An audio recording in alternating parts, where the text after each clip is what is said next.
وَإِذْ قَالَ مُوسَى لِقَوْمِهِ، جب موسیٰ پیغمبر نے اپنی قوم سے کہا، ان اللہ یامرکم ان تذبحوا بقرہ، اللہ تمہیں گائے ذبح کرنے کا حکم دیتا ہے۔ ایک قتل ہو گیا تھا، قاتل معلوم نہیں پڑ رہا تھا، اللہ نے کہا گائے ذبح کرو، اس کے ببعضھا فاضربوہ ببعضھا، جو مقتول ہے اس کے گائے کے گوشت کا کچھ حصہ لے کر اس پر مارو، وہ زندہ ہو کر قاتل کون ہے بتا دے گا۔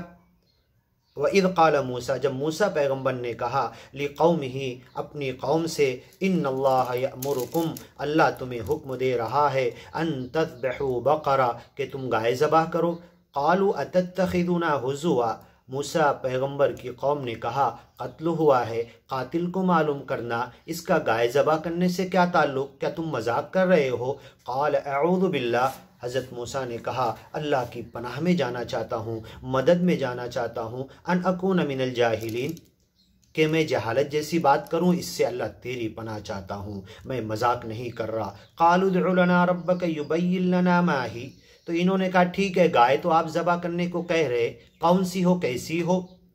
ما ہی، قال انہ یقول انہا بقرۃ لا فارض ولا بک، انشاءاللہ آگے کی ویڈیو میں سنتے ہیں۔